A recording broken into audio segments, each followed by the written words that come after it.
नमस्ते दोस्तों, मैं हूं डॉक्टर काशिफ और आपका स्वागत है आपके चैनल डॉक्टर काशिफ ऑनलाइन पर।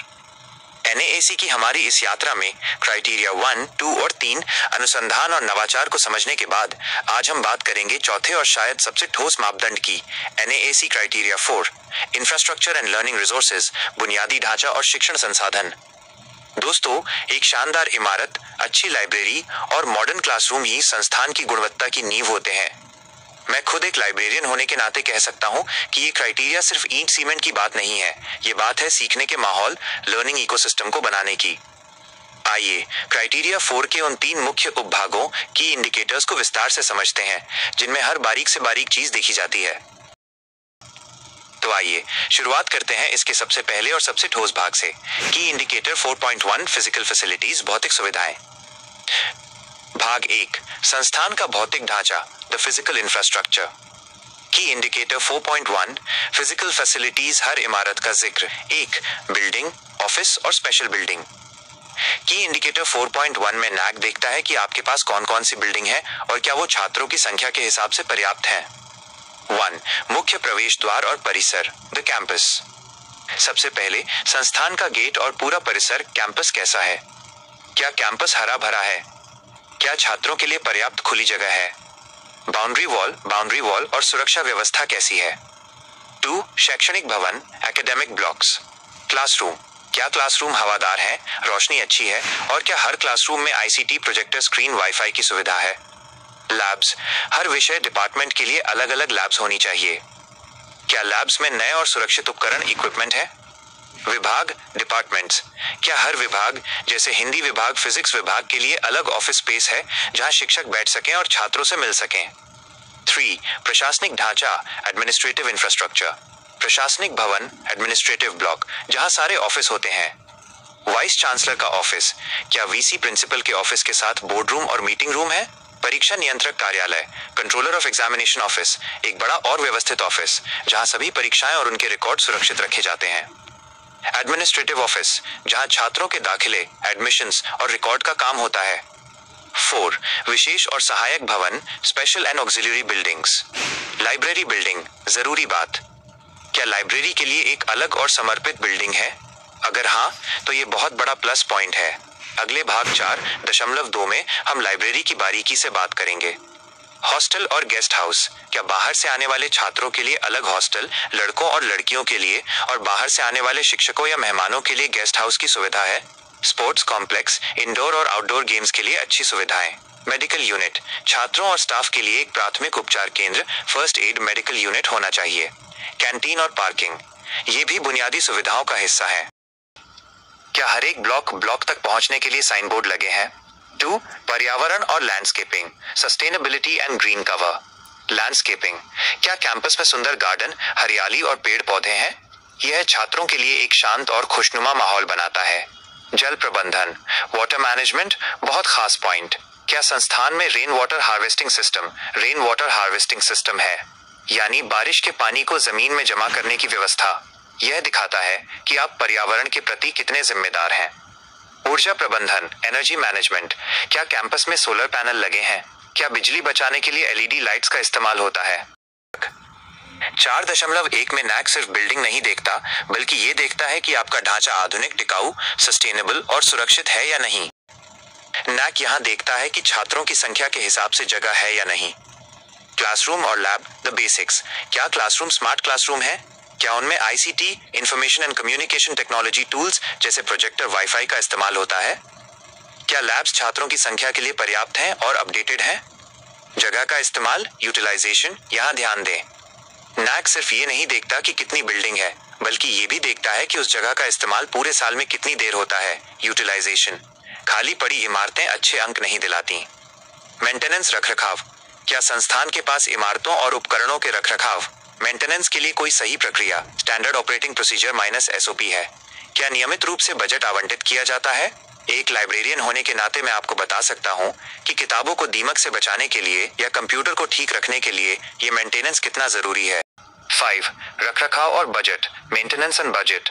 नैक ये जानना चाहता है कि आप इस भव्य ढांचे को बरकरार कैसे रखते हैं। क्या बिल्डिंग की मरम्मत, रंगाई पुताई और उपकरणों को ठीक करने के लिए नियमित रूप से बड़ा बजट दिया जाता है? क्राइटेरिया 4.1 में हमने देखा कि कॉलेज यूनिवर्सिटी की इमारतें कैसी होनी चाहिए, लेकिन इन इमारतों का दिल होता है की indicator 4.2 library as a learning resource. मैं खुद एक लाइब्रेरियन हूं, इसलिए मैं आपको बता सकता हूं कि नैक की टीम लाइब्रेरी में किन किन चीजों को सबसे ज्यादा बारीकी से देखती है। 1. भौतिक संरचना और व्यवस्था, फिजिकल स्ट्रक्चर एंड हायरार्की। समर्पित लाइब्रेरी भवन। क्या आपकी यूनिवर्सिटी लाइब्रेरी सिर्फ एक कमरे में है या उसके लिए एक अलग विशाल और समर्पित बिल्डिंग है? एक अलग बिल्डिंग का होना NAAC में बहुत अच्छे अंक दिलाता है। पदानुक्रम, हायरार्की ऑफ लाइब्रेरीज। केवल एक सेंट्रल लाइब्रेरी काफी नहीं है। Seminar departmental library. हर बड़े विभाग जैसे मैनेजमेंट, साइंस, आर्ट्स में उस विषय की कुछ खास किताबों के लिए एक छोटी डिपार्टमेंटल लाइब्रेरी, सेमिनार लाइब्रेरी होनी चाहिए ताकि छात्र तुरंत उन तक पहुंच सकें। Faculty research library. शिक्षकों के लिए एक अलग शांत रीडिंग स्पेस या लाइब्रेरी होनी चाहिए जहां वे बिना किसी शोर के रिसर्च पर ध्यान दे सकें। सुविधाजनक स्पेस। लाइब्रेरी में पर्याप्त सीटिंग अरेंजमेंट होना चाहिए। क्या वहां अलग अलग साइलेंट जोन जहां कोई बात न करे और ग्रुप स्टडी जोन जहां छात्र मिलकर पढ़ सके हैं? 2. आधुनिक संसाधन और access, modern resources and 24x7 access. पारंपरिक बनाम डिजिटल संग्रह। नैक अब सिर्फ किताबों की संख्या नहीं देखता बल्कि किताबों की क्वालिटी और ई रिसोर्सेज पर जोर देता है। ई संसाधनों की सदस्यता, सब्सक्रिप्शंस। क्या लाइब्रेरी ने राष्ट्रीय digital library of India NDLI और ई शोध सिंधु जैसे सरकारी कंसोर्शियम की सदस्यता ली है? इसके अलावा जेस्ट और साइंस डायरेक्ट, स्कोपस जैसे अंतर्राष्ट्रीय रेफरेंस डेटाबेस का सब्सक्रिप्शन बहुत जरूरी है। Remote access. ये सबसे मॉडर्न सुविधा है। छात्र जब रात में हॉस्टल में हो या छुट्टी पर घर पर हो तो क्या उन्हें 24x7 VPN या प्रॉक्सी के जरिए लाइब्रेरी के सारे ई जर्नल्स और डेटाबेस तक पहुंच मिलती है? ये दिखाता है कि आप छात्रों के समय की कद्र करते हैं। कंप्यूटरीकरण, ऑटोमेशन। क्या लाइब्रेरी RFID या बारकोड टेक्नोलॉजी का उपयोग करके पूरी तरह से ऑटोमेटेड है? क्या छात्रों को किताबें ढूंढने के लिए OPAC, online public access catalogue की सुविधा मिलती है? 3. पेशेवर स्टाफ और सेवाएं, प्रोफेशनल स्टाफ एंड सर्विसेज। योग्यताधारी स्टाफ। क्या सभी लाइब्रेरी में सेंट्रल से लेकर डिपार्टमेंटल तक पर्याप्त और पेशेवर प्रोफेशनल लाइब्रेरियन स्टाफ है, यानी MLISC जैसी उच्च डिग्री वाले लोग हैं? रिसर्च सपोर्ट सेवाएं। एक अच्छी लाइब्रेरी अब सिर्फ किताबें देने तक सीमित नहीं है। साहित्य खोज, लिटरेचर सर्च। क्या लाइब्रेरियन रिसर्च स्कॉलर्स को उनके विषय पर सर्वश्रेष्ठ जर्नल्स और रिसर्च पेपर खोजने में मदद करते हैं? प्लेजियरिज्म जांच। क्या लाइब्रेरी में URK, UND या टर्निटन जैसे सॉफ्टवेयर उपलब्ध हैं ताकि छात्र अपनी थीसिस या रिसर्च पेपर जमा करने से पहले साहित्यिक चोरी की जांच कर सकें? ये क्राइटेरिया 3 की रिसर्च क्वालिटी को मजबूत करता है। ट्रेनिंग। क्या लाइब्रेरियन छात्रों को सूचना साक्षरता, इंफॉर्मेशन लिटरेसी और ई रिसोर्सेज के उपयोग की नियमित ट्रेनिंग देते हैं? 4. मैट्रिक्स और उपयोगिता, यूसेज एंड परफॉर्मेंस मैट्रिक्स। उपयोगिता का प्रमाण। नैक अब कागज के स्टॉक को नहीं बल्कि उपयोगिता, यूसेज को देखता है। साल भर में कितनी किताबें जारी, सर्कुलेटेड हुई, ई जर्नल्स को कितनी बार डाउनलोड किया गया, प्रति शिक्षक और प्रति छात्र कितना खर्च किया गया। बजट का प्रमाण। क्या लाइब्रेरी के बजट में किताबों और जर्नल्स के बढ़ते दामों के हिसाब से हर साल बढ़ोतरी हो रही है?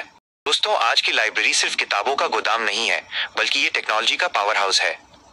NAAC ये देखता है कि लाइब्रेरी कितनी ऑटोमेटेड है। 1. एंट्री और access control, entry and access control. सबसे पहले लाइब्रेरी में घुसने का तरीका ही मॉडर्न होना चाहिए। Automatic entry system. क्या लाइब्रेरी में बायोमेट्रिक, RFID या बारकोड स्कैनिंग पर आधारित गेट एंट्री सिस्टम लगा है? जब कोई छात्र या शिक्षक प्रवेश करता है तो उसका ID कार्ड स्कैन होते ही उसकी एंट्री का रिकॉर्ड कंप्यूटर में ऑटोमेटिकली दर्ज हो जाना चाहिए। Live attendance. इस सिस्टम का फायदा यह है कि हमें तुरंत पता चलता है कि लाइब्रेरी में कितने यूजर्स इस समय मौजूद हैं। यह जानकारी नैक की टीम को तुरंत रियल टाइम दिखाई जा सकती है, जो बहुत अच्छा प्रभाव डालता है। 2. बुक ऑटोमेशन और प्रबंधन, बुक ऑटोमेशन एंड मैनेजमेंट। किताबों को इशू करना और वापस लेना अब इंसानों का काम नहीं बल्कि मशीन का होना चाहिए। Library software. क्या लाइब्रेरी में Koha, Libsys, वर्चुआ या कोई अन्य मान्यता प्राप्त स्टैंडर्ड लाइब्रेरी ऑटोमेशन सॉफ्टवेयर इस्तेमाल होता है? ये सॉफ्टवेयर ही लाइब्रेरी की रीढ़ है। OPAC और सेल्फ चेक।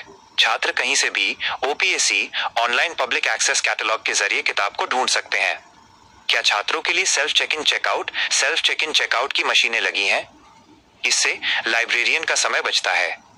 RFID तकनीक, ये सबसे आधुनिक तकनीक है। इसमें हर किताब पर एक स्मार्ट चिप लगी होती है। इससे आसान सर्कुलेशन, किताब को इश्यू करना और वापस लेना 1 सेकंड में हो जाता है। सुरक्षा, कोई भी किताब बिना इश्यू करवाए गेट से बाहर ले जाने की कोशिश करता है तो अलार्म बज जाता है। 3. डेटा और report generation, data and report generation. Automation का सबसे बड़ा फायदा है डेटा और रिपोर्ट्स। ये वो पॉइंट है जो NAAC की कमेटी को सबसे ज्यादा प्रभावित करता है। उपयोगिता मैट्रिक्स, यूसेज मैट्रिक्स सिस्टम हर दिन हर महीने ये रिपोर्ट निकालता है कि कितने छात्रों ने लाइब्रेरी का उपयोग किया, सबसे ज्यादा किस विभाग के छात्रों ने किताबें ली, सबसे ज्यादा कौन सी किताबें पढ़ी जा रही हैं। स्टैटिस्टिक्स, ये रिपोर्ट्स जैसे इश्यू रिटर्न स्टैटिस्टिक्स ये साबित करती हैं कि लाइब्रेरी का उपयोग कितना और कैसा हो रहा है, जो NAAC क्राइटेरिया 4.2 का मुख्य आधार है। स्टॉक वेरिफिकेशन, किताबों का स्टॉक गिनना अब घंटों या दिनों का काम नहीं है, बल्कि ऑटोमेटिक सिस्टम से यह काम बहुत जल्दी और सटीक एक्यूरेटली हो जाता है। यह मॉडर्न ऑटोमेशन सिस्टम ही लाइब्रेरी को एक शिक्षण संसाधन, लर्निंग रिसोर्स से बदलकर एक एकेडमिक इंजन बनाता है। लाइब्रेरी के इस शानदार और विस्तृत विवरण के बाद अब हम NAAC क्राइटेरिया 4 के अगले और बहुत ही महत्वपूर्ण भागों की इंडिकेटर 4.3 IT इंफ्रास्ट्रक्चर और की indicator 4.4 maintenance and e governance पर विस्तार से आगे बढ़ते हैं। आज के जमाने में अगर कोई संस्थान ईंट और सीमेंट से बना है तो वो सूचना तकनीक IT से चलता है। 4.3 में NAAC ये देखता है कि आपका कैंपस कितना स्मार्ट है। 1. हाई स्पीड कनेक्टिविटी, क्या पूरे कैंपस में क्लासरूम से लेकर लाइब्रेरी और हॉस्टल तक हाई स्पीड वाईफाई की सुविधा है? क्या संस्थान ने नेशनल नॉलेज नेटवर्क NKN या किसी अन्य उच्च क्षमता वाले इंटरनेट कनेक्शन की सुविधा ली हुई है? यह दिखाता है कि आप छात्रों को ग्लोबल रिसोर्सेज से जोड़ रहे हैं। 2. कंप्यूटर और छात्र अनुपात, student to computer ratio.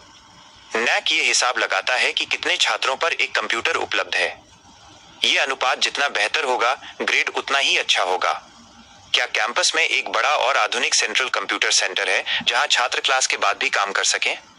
3. Learning management system LMS, यह एक आधुनिक क्लासरूम की पहचान है। क्या संस्थान मूडल, गूगल क्लासरूम या अपना कोई LMS इस्तेमाल करता है? LMS का फायदा, शिक्षक इस पर study material, notes, video lecture और असाइनमेंट अपलोड करते हैं, जिससे छात्र कभी भी कहीं भी पढ़ाई कर सकते हैं। यह सीखने की प्रक्रिया को 24/7 चालू रखता है। 4. सुरक्षा और बैकअप, पूरे IT सिस्टम को साइबर खतरों, साइबर थ्रेट से बचाने के लिए क्या फायरवॉल और एंटीवायरस सिस्टम लगा है? क्या सभी जरूरी डेटा का नियमित बैकअप, रेगुलर बैकअप लिया जाता है ताकि किसी आपदा की स्थिति में भी छात्रों का रिकॉर्ड सुरक्षित रहे? 2. की इंडिकेटर 4.4 रखरखाव और ई गवर्नेंस। 4.4 दक्षता और पारदर्शिता का प्रमाण, यह अंतिम उपभाग दिखाता है कि संस्थान अपने पूरे बुनियादी ढांचे, इंफ्रास्ट्रक्चर को कितनी दक्षता, एफिशिएंसी से चलाता है और प्रशासन कितना पारदर्शी है। 1. ई गवर्नेंस, पारदर्शिता की कुंजी, क्या संस्थान के सभी प्रशासनिक काम ऑनलाइन डिजिटल होते हैं?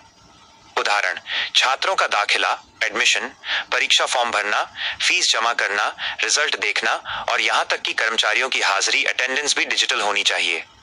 फायदा, इससे काम में तेजी आती है और पारदर्शिता, ट्रांसपेरेंसी बढ़ती है, जिससे भ्रष्टाचार की गुंजाइश खत्म हो जाती है। 2. इंफ्रास्ट्रक्चर मेंटेनेंस, रखरखाव। NAAC ये जानना चाहता है कि आप अपने करोड़ों के ढांचे को कैसे ठीक रखते हैं।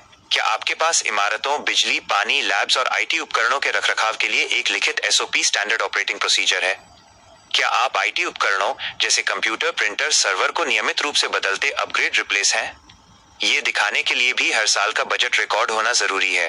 क्राइटेरिया 4.4 दिखाता है कि संस्थान सिर्फ पैसा खर्च नहीं करता, बल्कि बुद्धिमानी, विजडम से प्रबंधन करता है। आज डॉक्टर काशिफ ऑनलाइन पर हमने NAAC क्राइटेरिया 4 के हर छोटे बड़े पहलू को भौतिक ढांचे से लेकर लाइब्रेरी ऑटोमेशन और ई गवर्नेंस तक पूरे विस्तार से कवर कर लिया है। अब आप समझ गए होंगे कि एक उच्च ग्रेड वाली संस्था को कितनी मेहनत करनी पड़ती है।